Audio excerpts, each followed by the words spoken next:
Información fresca de las negociaciones con el Fondo Monetario que tuvieron lugar en Europa, tanto en Roma, en la cumbre del G20, como informalmente también en la cumbre del clima en Glasgow. Es al cabo de una semana en la cual se tensó la relación con el Fondo Monetario y con Estados Unidos.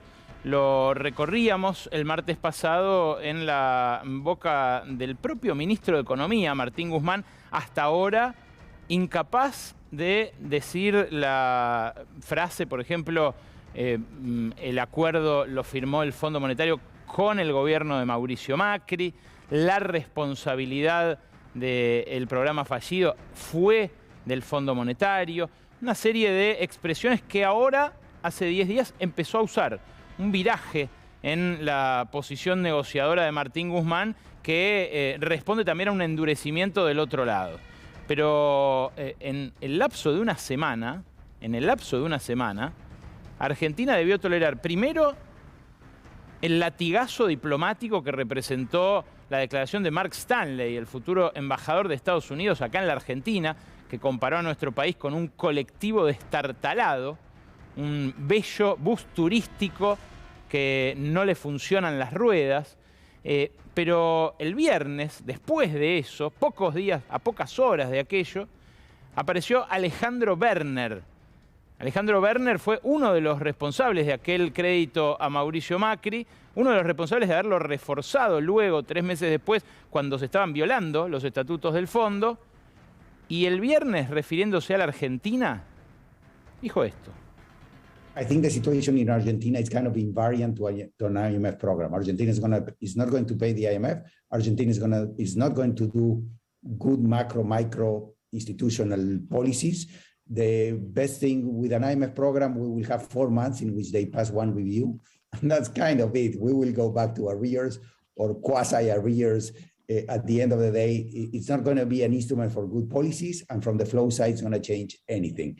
So to me, I think we're overplaying the IMF program because at most it's going to be a temporary band-aid to hold expectations and delay the run on banks for 4 months. Then everything will play out because you look at these guys, what are you going to expect from this government?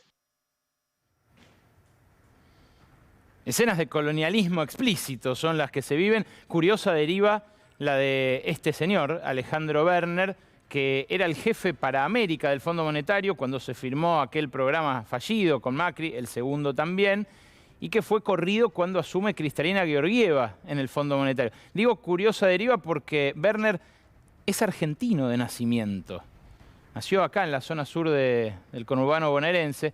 Su padre, que era funcionario de Helbard, se exilió en México durante la dictadura y él, desde allí, parapetado en el establishment financiero mexicano y el establishment político también, llega a Washington y se hace funcionario del FMI. Un halcón, un hombre del ala dura de los fiscalistas que siempre exigen ajustes, pero que ahora, desembosadamente, dice, ¿qué podés esperar de estos tipos?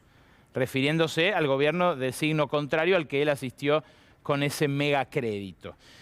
Bueno, lo alucinante es que en el medio de esto, de esta hostilidad desde Washington, se conoció esta foto.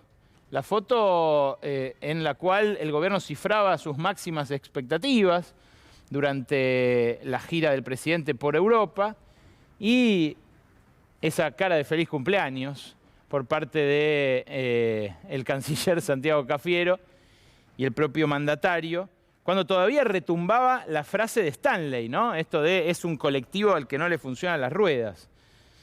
Yo no sé si hacía falta tanto embelezamiento. No digo que Argentina esté en condiciones de romper lanzas con Washington, de plantarse en una posición antiimperialista sin dobleces, pero ni el realismo periférico de Carlos Escudé en los 90 sugería poner esta cara después de un desplante como el del futuro embajador, y mientras ocurría lo de Werner en el mismo foro, aunque en una sesión paralela. La verdad llama la atención y no está claro tampoco, hablando de realismo y de pragmatismo, ¿Cuál es la ventaja que obtiene de esta foto el gobierno argentino, siendo que hay del otro lado de vuelta tanta, pero tanta hostilidad? Lo muy curioso es que desde este lado del mostrador, o sea, desde el lado nuestro, desde el lado de los que se endeudaron al país en nombre nuestro, aparecen recetas de cómo debería encararse esta negociación con el Fondo Monetario y hasta una audacia mayor. Aparece el expresidente Mauricio Macri diciendo cómo debería negociarse ese acuerdo que él armó y que se le desmoronó antes de la conclusión de su mandato. Escuchá lo que dijo brevemente, un cachito nada más, de lo que dijo a este respecto el fin de semana. Los señores del fondo, lo único que dicen es, nosotros no estamos apurados por cobrar a la Argentina. Lo que queremos nos digan cuál es su plan. ¿Cómo van a hacer para ordenar su economía, para poder devolver esta plata? Les vamos a dar 10 años para pagarla. Lo mismo que los demás. Nosotros, si ganamos la elección, Juana, antes del 10 de diciembre ya habíamos arreglado la deuda con los privados y con el fondo Eso a te 10 quería años. preguntar. Pero claramente, como teníamos la elección de por medio, muchos no querían extender hasta que ver quién iba a ser el que iba a gobernar. Claro. Pero nosotros ganábamos la elección. Lo arreglábamos en 5 minutos. Es más, yo le ofrecí al señor Alberto Fernández extenderle los plazos de la deuda con el sector privado. Y él se tomó un año casi para hacerlo con Guzmán, negociaron mal.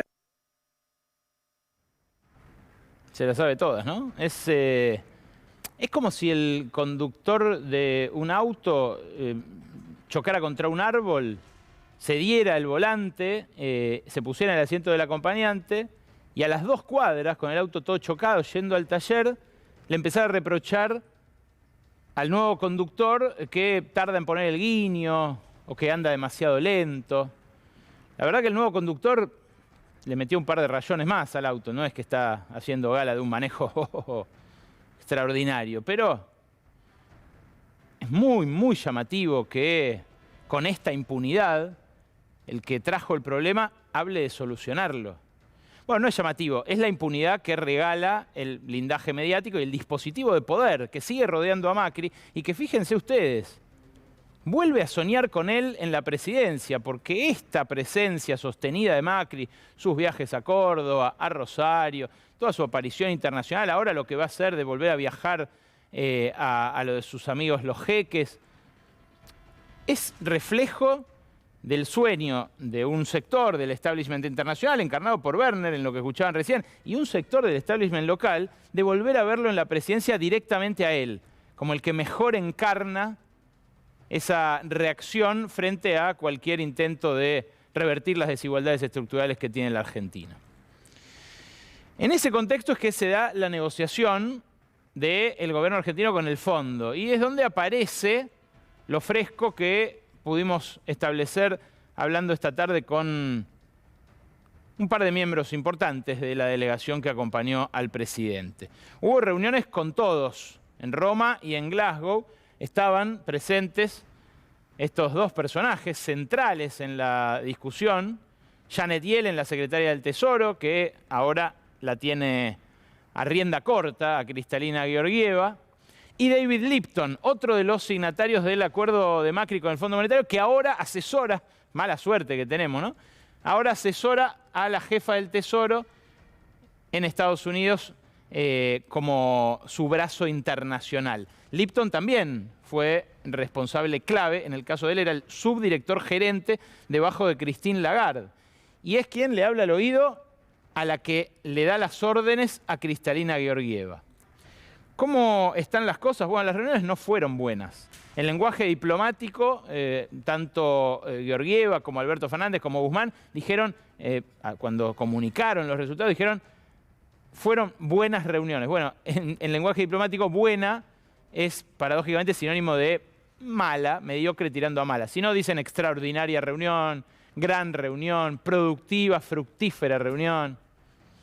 Buena es que no se movió mucho. Y esto lo confirman las fuentes.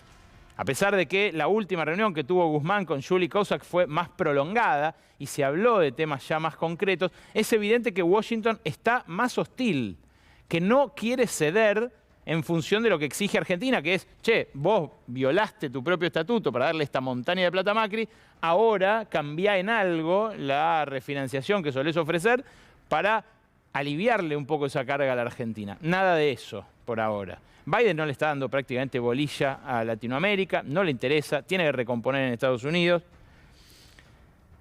Y el escenario de no acordar, de que no haya acuerdo con el Fondo Monetario, está de vuelta sobre la mesa. No está de vuelta sobre la mesa porque lo imponga Guzmán en su giro hacia una posición más contestataria, como le reprochan los que antes lo encomiaban, lo destacaban como una especie de tapón antipopulista dentro del gobierno. Ahora son los mismos los que le dicen que es un tero, que falsea las posiciones públicas con las privadas. Guzmán, la verdad que en este aspecto hay que reconocérselo, dice lo mismo en on que en off. Lo dice lo mismo puertas adentro que puertas afuera. Y así como aplicó durante la primera mitad de este año un ajuste fiscal ortodoxo, realmente muy, muy tajante, ahora se enfrenta a esta posición más dura de Estados Unidos y dice, es un escenario el no acordar. Otro de los miembros de la delegación que habla mucho de economía y de economía internacional con Alberto Fernández, me dijo que el escenario de no acordar sería un escenario empujado. Algo así como el default cuando fue la época de los juicios de Griesa, la cláusula Rufo, la situación a la cual en aquel momento se vio empujada la Argentina por un juicio y un juez que trabajaba abiertamente para los acreedores.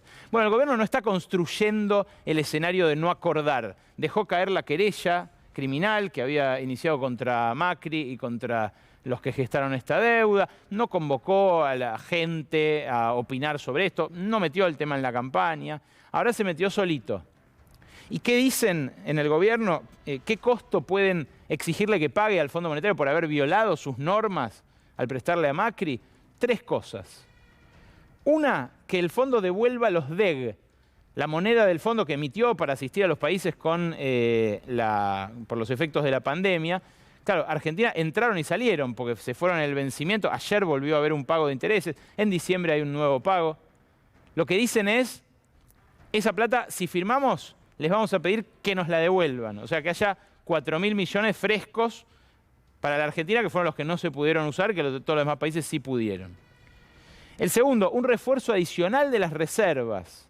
¿Para qué? Y bueno, para contener la corrida que estiman en el gobierno puede llegar a producirse el año que viene ante cualquier atisbo de rebeldía frente a las auditorías del fondo. Y tercero, que no exijan superávit fiscal hasta dentro de al menos 3 o 4 años. Están hablando de patear esa meta del déficit cero que el fondo siempre le termina exigiendo a los países. Es más, no exige déficit cero, exige superávit para que le empiecen a repagar, lógicamente. De vuelta, el escenario es un escenario que empuja más Washington que Buenos Aires. Pero, claro, es algo que acá, después de las elecciones, va a manifestarse con toda su fuerza. Esto es lo que argumenta en su favor el gobierno argentino. Vos ves esto y decís, bueno, el que tiene que sentarse a negociar es el fondo.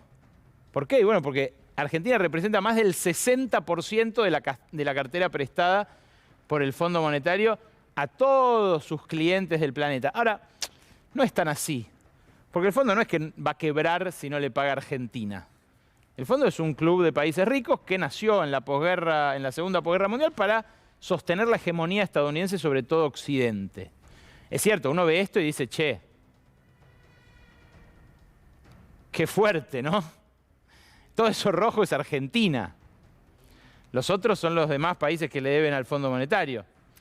Ahora, hay otro gráfico que es muy impactante respecto de ¿a dónde fueron estos dólares que hoy representan el 60% de la cartera prestada del Fondo Monetario? Hay un informe que entregó el Banco Central a pedido del presidente a fines del año pasado que cuenta esto, que encaja perfectamente el crédito que desembolsó el Fondo Monetario por 44.700 millones de dólares, con la fuga de capitales, o sea, la compra de dólares para atesoramiento que llevaron adelante los argentinos en esos 2 últimos años de Macri, en la aceleración de la crisis, 2018-2019 también. Fueron 45.100 millones de dólares. Ahora, fíjate vos qué interesante este corte que hace el propio Banco Central. Dentro de los que compraron esos 45.000 millones de dólares en los 2 últimos años del macrismo, o sea, cuando todo se desmoronaba, los 100 principales compradores se compraron casi 25.000 millones, o sea, más de la mitad. Son estos argentinos, los socios locales del Fondo Monetario, los que se compraron dólares a 45 pesos, que hoy tenemos que devolver a 100, al oficial 105, o, si preferís, a 200 casi en el mercado paralelo. Y los 10 mayores compradores, los 10 mayores, se compraron casi 8.000 millones de dólares.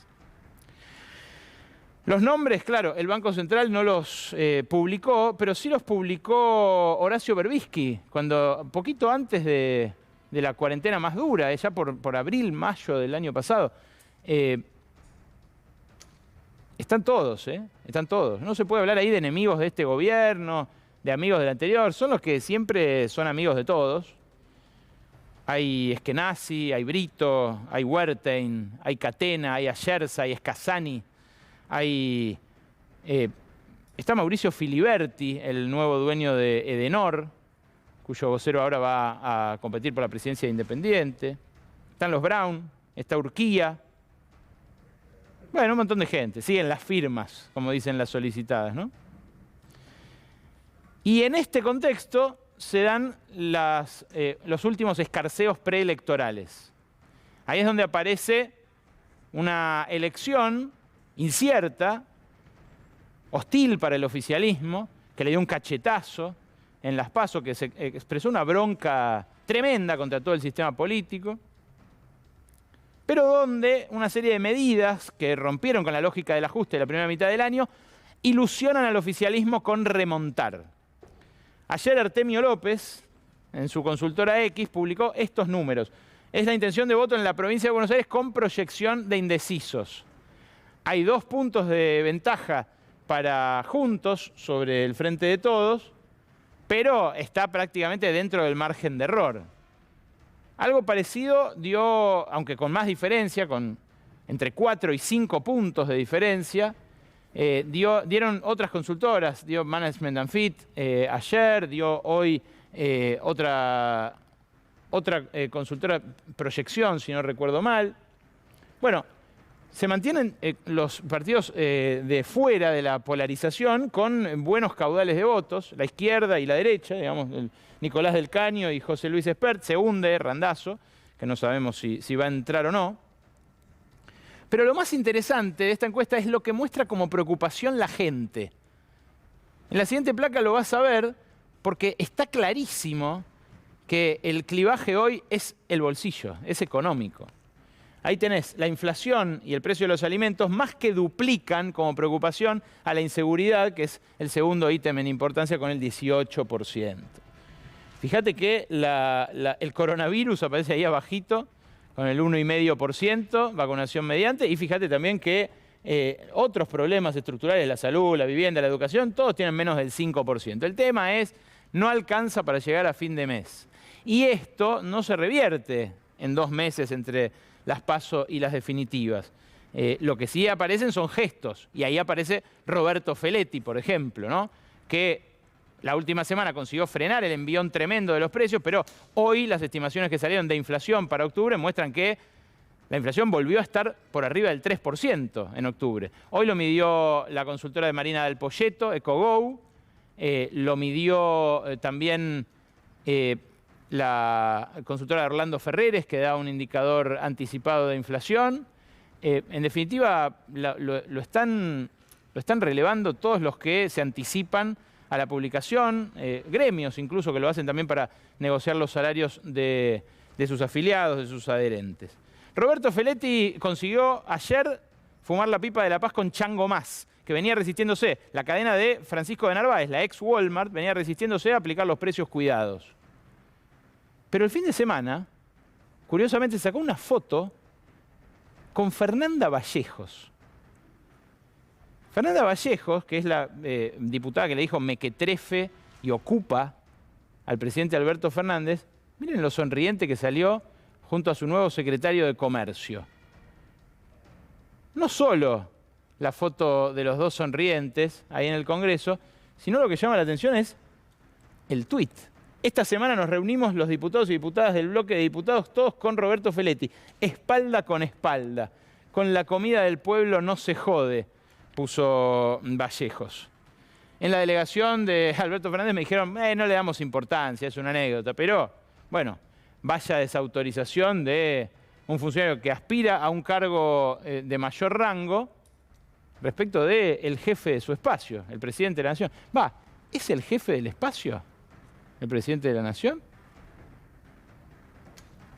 En un ratito lo vamos a hablar con Lucía Isikoff y con nuestros invitados. Pero también en esa gira, donde hoy me decían, se lo vio aliviado a Alberto Fernández, con su gente, con su equipo, con Vitovelo, con Vélez, con Culfas, con Todesca, con Cafiero, lejos del kirchnerismo.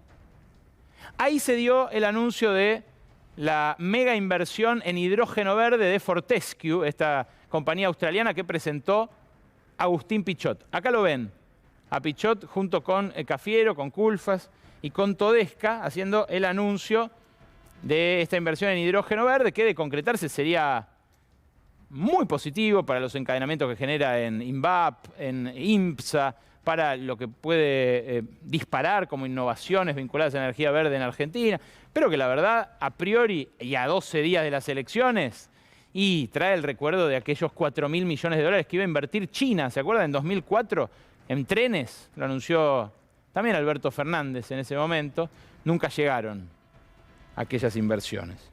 Hay un riesgo ambiental también que hace repensar ese concepto, ese toma y daca que ofrece el gobierno argentino de cambiar clima por deuda. El postulado es que nos alivien la deuda porque nosotros trabajamos para combatir el cambio climático, pero bueno, ahí está la tensión evidentemente todavía sin resolverse, ¿no? Hay un personaje que aparece aquí, que es este, Daniel Scioli. Se lo vio en el Ministerio de la Producción la semana pasada 2 veces. Una fue a visitarlo a Culfas con empresarios brasileños, pero la otra fue el jueves, que ya no estaba a Culfas, se había ido a la gira.